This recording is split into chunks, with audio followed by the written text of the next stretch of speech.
एक व्यक्ति जो ऐश्वर्य में भी रहने के बाद रोता हुआ दिखाई पड़ेगा। अब मजे की बात बताऊं, यदि रोने का स्वभाव बन गया तो मनुष्य सुख में भी दुख याद करके रो लेता है सुखी। हम आपको उदाहरण दे रहे हैं। माताएं कहती हैं, महाराज हम जब आए थे अपने नैहर से ससुराल, हमको ऐसा ऐसा ताना मारा गया, 75 साल की माई ऐसी चर्चा करके रोने लगती है। अरे 50 साल पहले की बात याद करके क्यों रोना हो? आज तो भगवत कृपा है, आनंद में रहिए। यदि रोने का स्वभाव बन गया तो आप सुख में भी दुख को याद करके रो लेंगे, और यदि नाचने का स्वभाव बन गया तो आप अभाव में भी भगवत कृपा का अनुभव करके नाचते हुए दिखाई पड़ेंगे। ये स्वभाव है। ये स्वभाव बनेगा कैसे? केवल राम कथा से, दूसरा कोई उपाय नहीं है। आपको एक प्रसंग सुनाऊं। स्वामी विवेकानंद जी अपने एक शिष्य से बोले कि मनुष्य के स्वभाव के बारे में कुछ जानते हो? मनुष्य का स्वभाव कैसा होता है? शिष्य ने कहा, गुरुदेव मुझे नहीं पता। विवेकानंद जी बोले, मनुष्य का स्वभाव कुत्ते की पूंछ जैसी होती है। किसकी जैसी? जोर से बोलिए। कुत्ते की पूंछ। ये मैं नहीं बोल रहा हूं, ये स्वामी विवेकानंद जी के शब्द हैं। मनुष्य का स्वभाव कैसा है? कुत्ते की पूंछ जैसी। अब आप बताइए, कुत्ते की पूंछ सीधी होती है कि टेढ़ी? ठीक वैसा ही मनुष्य का स्वभाव है, टेढ़ा।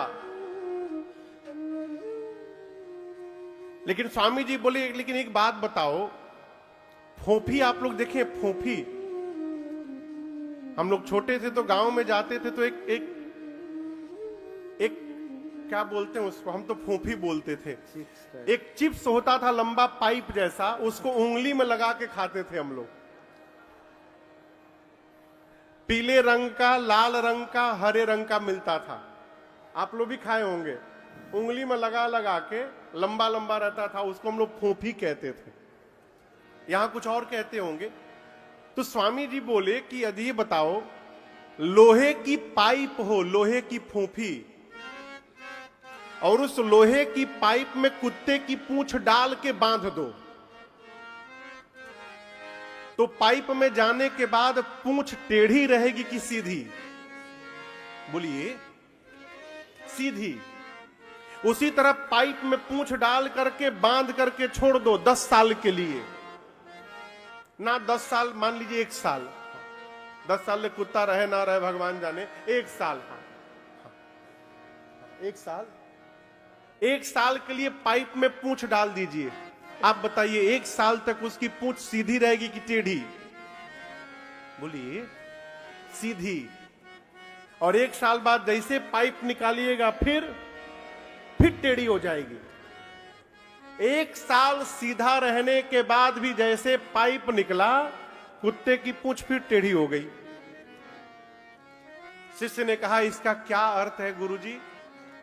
स्वामी विवेकानंद जी बोले, मनुष्य का स्वभाव कुत्ते की पूंछ जैसी टेढ़ी है, परंतु जब तक वो स्वभाव रूपी पूंछ सत्संग के पाइप में पड़ा रहता है, सीधा बना रहता है, और जैसे सत्संग का पाइप दूर हुआ वो फिर टेढ़ा हो जाएगा। आप समझ रहे मेरी बात को? इसलिए जीवन में सत्संग निरंतर आवश्यक है। सत्संग मिलता रहेगा तो स्वभाव सीधा बना रहेगा, और जैसे सत्संग से जीव दूर हुआ, न जाने मन में कैसे कैसे विचार आने लगेंगे, आप कल्पना नहीं कर सकते। पूज्य पथिक जी महाराज, नहीं भिक्षु जी महाराज कहते हैं, अरे सत्संगति से प्यार करना सीखो जी, और जीवन का उद्धार करना सीखो जी। सत्संगति से प्यार करना सीखो जी, जीवन का उद्धार उद्धार करना सीखो जी। प्यारे सत्संगति से प्यार करना सीखो जी। जीवन का उद्धार करना सीखो जी। सत्संगति से प्यार करना सीखो जी। जीवन का उद्धार करना सीखो जी।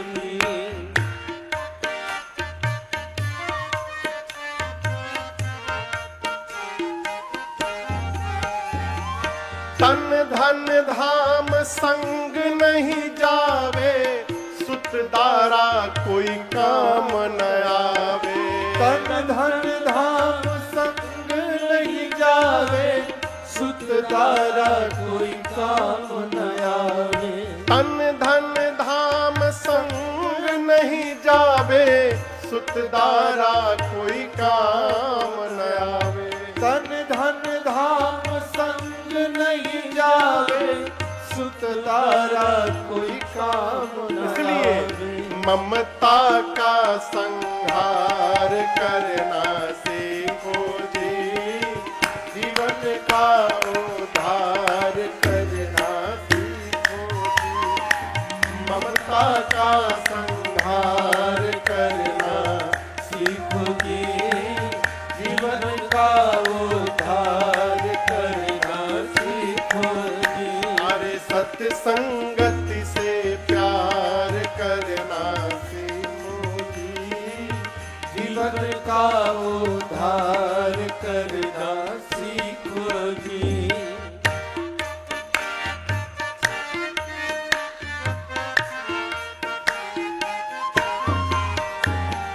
यह जग मोहनीद का सपना, नहीं कोई गैर नहीं कोई अपना।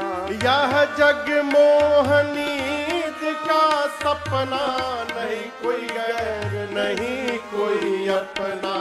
यह जग मोहनीद का सपना, नहीं कोई गैर नहीं कोई अपना।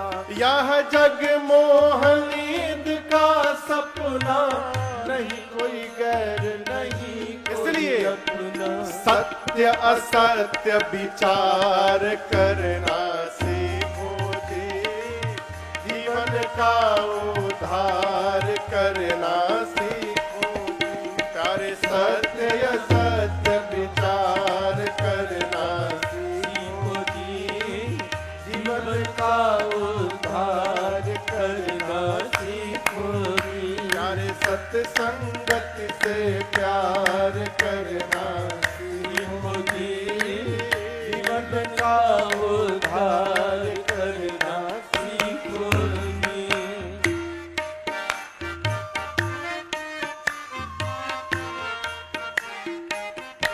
क्या करिए?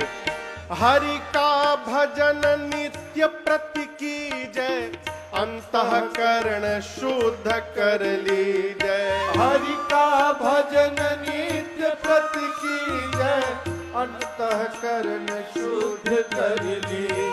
प्रभु का भजन नित्य प्रति कीजय, अंतःकरण शुद्ध कर लीजय।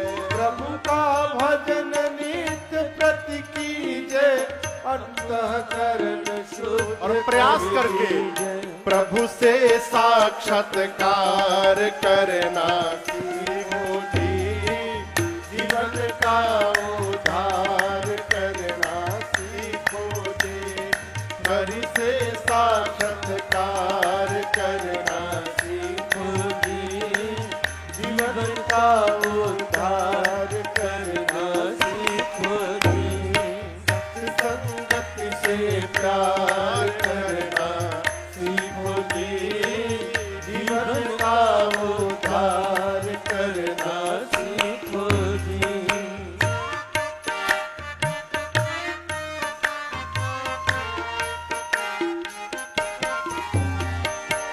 मानव का शरीर भवसागर को पार करने के लिए नाव मिला है। नाव, ये शरीर नाव है। नाव को ही बेड़ा कहते हैं। बेड़ा, अलग अलग भाषा में। भिक्षु जी कहते हैं, भिक्षु कहे सुनो मन मेरो, नर्तन भव बारिध कह बेरो।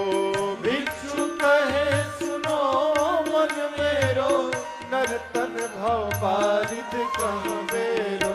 भिक्षु कहे सुनो मन मेरो, नर्तन भव बारिध कह बेरो। भिक्षु कहे सुनो मन मेरो, नर्तन भव बारिध कह पाकर भव से बेड़ा पार करना सीखो जी, जीवन का उद्धार करना सीखो जी। भव से बेड़ा पार करना सीखो जी, जीवन का उद्धार करना सीखो जी।